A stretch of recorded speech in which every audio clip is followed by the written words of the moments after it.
I kissed my billionaire boss to stop him from dying. And yeah, that sounds crazy. It wasn't romance, it wasn't a stunt. It was me grabbing 5 seconds of his life with both hands because his brakes were cut and nobody would listen. Would you have done it?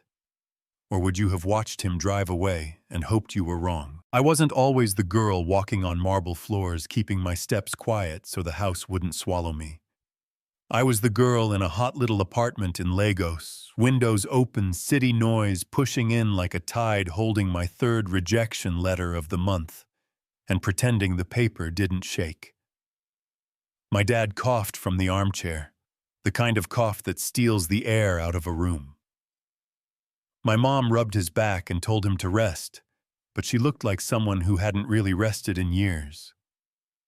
My brother Chidi came home smelling like dust and effort from the construction site, eyes hard with a tired love, and he asked the question people ask when hope starts to feel expensive. Nothing again. You know what I mean? I said I was trying. He snapped that trying doesn't buy medicine, and I couldn't argue. We'd all put our chips on me, the degree on the wall, like a bright promise that somehow turned into a mirror, reflecting every failure back at us. So I did what you do when pride can't pay for pills. I walked. The city was a stew of exhaust dust and fried plantain people moving past each other with the same prayer in different words. A chance. Rain started that petty Lagos drizzle that doesn't cool anything down. And I went to step around a pothole like I always do, except a black SUV didn't. It sliced through the puddle like a knife and sent a wave over me, head to toe. Yeah, that happened. The passenger window slid down like it was bored. A woman with perfect makeup glanced at me and looked back at her phone. The driver started to pull away, but the man in the back said, "Stop." He stepped out with an apology that sounded like it had weight, handed me money for cleaning, offered me a ride. His name was Emeka, though I didn't know it yet, and he talked to me like I was a person, not a problem. His wife, Amma, didn't look up. When she did, it was to ask if I wanted to be her maid, her voice all chilly generosity like charity was a luxury brand. I wanted to say no. I wanted to say something sharp and clever and walk away proud, but I could feel the shape of my dad's empty bottle through my purse. So I said, "Yes, madam," and that's how I walked through iron gates into a house that smelled like lemon and quiet. If you've never stepped into a home so big, it has weather, let me tell you, it's disorienting.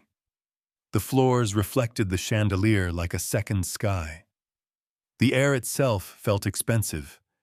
Emeka was kind, in a way rich people don't have to be. He noticed the library shelves were organized by author, not color. He said, "Please and thank you," to the help, and those two words from the right person can make you feel like you're not invisible. His eyes had a sadness in them he tried to outrun by working. Amma was beautiful the way winter looks through a window. Stunning if you don't have to stand in it. She found stains I couldn't see, dust on air fault in everything I did, and she spoke to me like I was furniture that had forgotten its purpose. Gabriel the gardener, a man with hands like bark and eyes that knew too much, told me no maid lasted long. Weeks, months, then a reason, always a reason. I nodded like I didn't hear a warning, and I worked like keeping calm could build a fence around my job. Then came the day I set up the pool speakers for a small gathering, and I made the kind of mistake that changes a life. I paired my Bluetooth earpiece to the wrong system. One beep, one tiny click, and her voice slid into my ear like a blade. "He's leaving for Ogun in 3 days," she said. "It's the perfect opportunity." A man answered. Voice rough with confidence, said he'd gone into the garage. Said the brake line would hold for an hour, fail, when it mattered, look like where. My heart slammed against my ribs. I fumbled for my phone, tried to open the recorder with wet hands, dropped it, and by the time I had it ready, I captured a masterpiece of wind, my own breathing, and the city being loud about everything, except the one thing I needed. No proof, just truth. You ever hold a fact that heavy knowing no one will help you carry it? I tried to catch Emeka alone, but business kept stepping between us. He'd nod and lift a finger, one moment, and the moment would fall through the floor. I stared at his keys on the table like they were a countdown clock. I rehearsed lines in my head, and they all sounded fake. Your wife is planning to kill you, sir, with your brakes. Would you believe that from your maid with nothing to show but a shaking voice? Do you think that's fair? The night before the trip, she walked down the hall on the phone, voice sweet, like she was tasting sugar. She said the driver had the day off. She insisted everything was set by this time tomorrow. I pressed myself into the wall like I could become part of the paint. I lay in my little room staring at the ceiling while the clock dragged, tried every plan that didn't end with me fired or arrested, and came up empty. Slash the tires, get caught by security. Hide the keys, get searched. Call the police, get laughed at. Morning came bright and cheerful like a liar. I stood in the kitchen pretending to scrub a clean counter and watched the driveway through the window. Emeka stepped out in a gray suit that meant contract talks and handshakes, not death. Keys in hand, mind already in Ogun, calm, focused. I had 10 seconds, maybe less. My body moved without asking permission. I ran.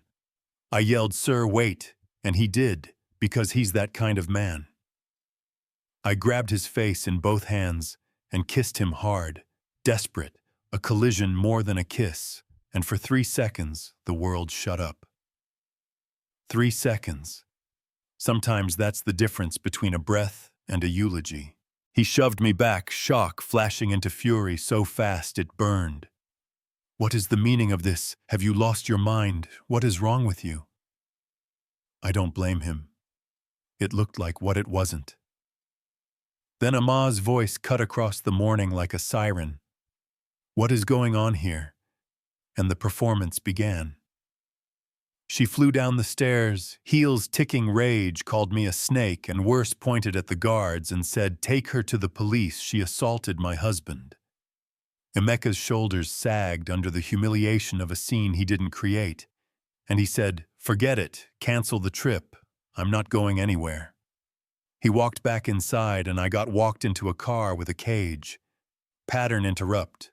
It worked. He wasn't in the SUV. I was in handcuffs. The station was all the wrong kind of bright.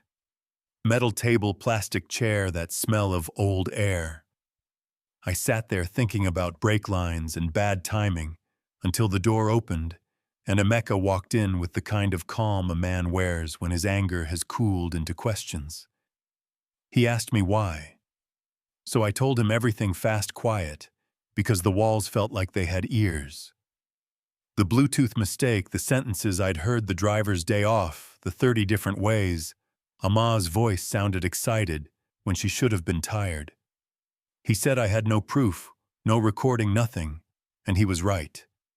I told him I had nothing to gain and everything to lose, so why would I pick this lie of all lies to die on? He left with that look people get when certainty cracks and doubt shines a little light through. He went home.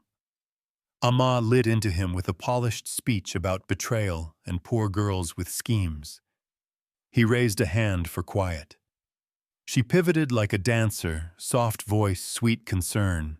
Then she asked one question that felt like a confession she didn't mean to say out loud. "So when will you reschedule the trip to Ogun, today or tomorrow?" Not, "Are you okay?" Not, "What happened?" Not, "Do you need anything?" Just, "When do you get back in that car? If it were you, would that freeze your blood?" He didn't argue. He said later. Then he drove to a mechanic he trusted, the kind of man who knows the difference between wear and intent. He said he'd heard a noise, asked for a thorough check. The mechanic called him under the lift, pointed to a line that should have been whole, and showed him a cut so clean it might as well have signed its work. A neat slice hidden where casual eyes don't look, the kind of job that holds.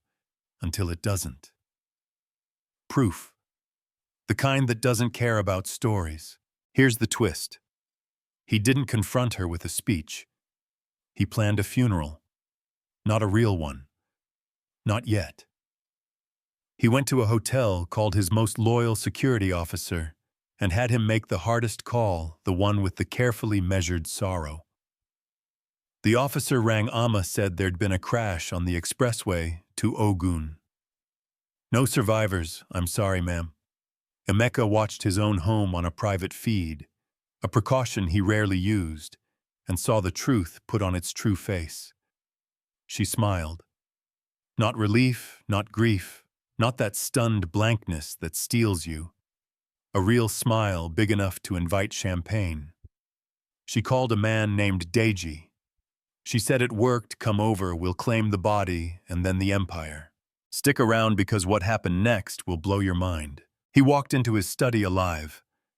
The champagne flute hit the floor like punctuation.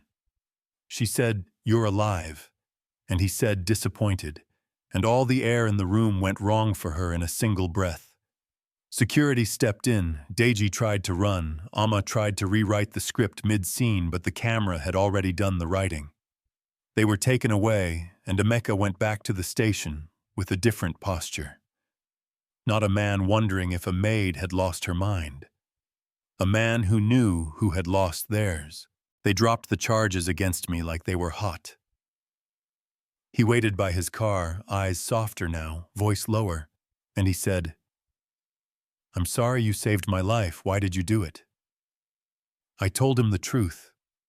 Because he was kind when he didn't have to be. Because I couldn't stay quiet and watch a good man die. Because sometimes the wrong action in the right moment is the only door that opens. He didn't offer me my old room back. He offered me a job that didn't require a uniform. Executive trainee at Obiagu Industries. Healthcare for my parents. School for Chidi. I said yes with a voice that shook because sometimes relief sounds like fear leaving the body. The mansion changed without Amma's performance inside it. Quieter in a way that felt honest. Emeka was lonely, which makes sense when the person you loved turns out to be a mask with ambition underneath. I visited sometimes after work, not as help, just as someone who understood what silence in a big house can do. We talked about roads and books and the way the city breathes after rain. Laughter found its way back into rooms that had forgotten it. I started to sleep through the night again.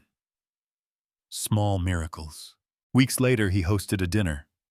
Not a gala, not a headline grab, just a room full of people who run things. He told them I was the mind, who saw what others missed, which felt like a lot to carry. But he meant the part where someone without power said the thing nobody wanted to hear and turned out to be right. He could have told that story without me. He told it with me standing there. That matters. Toward the end, when the music softened and the speeches were done, he looked at me a little longer than polite. He said the kiss that saved his life wasn't about love, but maybe it could be the start of something. I didn't make a speech. I just let myself smile without worrying who would take it away. Now here's the part that gets comment sections fired up. Consent matters, and I crossed a line to keep a man alive. He faked his death to catch two people who wanted him gone, and there are people who will say that's a line you never cross. Both things can be true at the same time. The action is wrong, the outcome is right. Do you think that's fair? Amma didn't start out a villain in a movie. She made choices, little ones that turned into big ones. And she loved the adrenaline of danger more than she loved the steady weight of a good man. Deji wore charm like a jacket, and under it there was only cold. Together they built a plan and called it a future because it felt better than calling it greed. They wanted a shortcut, and when shortcuts cut, someone bleeds. That's the math. But listen, power makes people invisible in two directions. Emeka's power protected him from hearing the worst sentence spoken in his own home. My lack of power made my truth sound like a scam. Somewhere between those two facts is the lesson I'm taking with me. Listen to the person who has the least to gain by speaking up, and don't be so insulated you can't hear danger when it whispers. If it were you standing in that kitchen watching a man walk toward a car turned into a trap, what would you have done? Shouted, grabbed his sleeve, watched and prayed, kissed him like your life depended on it, because in a way it did. There isn't a neat answer I can hand you like a wrapped gift. Life doesn't come with perfect bows. It comes with decisions that bruise. I'm not a hero. I had 10 seconds and a terrible idea that worked. He wasn't a fool. He checked, he doubted his comfort. He followed a thread a maid handed him. He risked being wrong to stay alive. That's rare. Maybe that's the real story.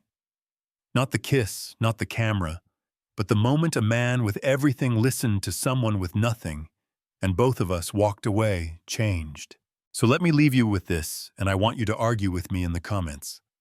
Is a desperate act forgivable if it saves a life, or does the way you do the good thing matter as much as the good thing itself? Is faking your death justified to expose a crime, or does that break a trust?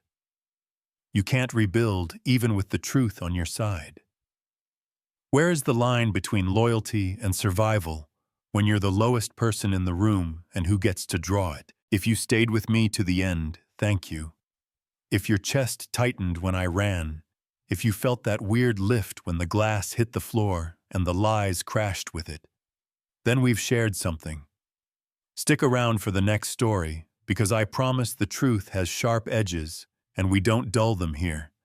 Hit subscribe if you want more real voices, real choices, the messy human stuff most people edit out. Share this with someone who's standing in a hard place and tell me in the comments. What would you have done? Do you think we went too far or not far enough? And have you ever made the wrong move in exactly the right moment I'll be reading?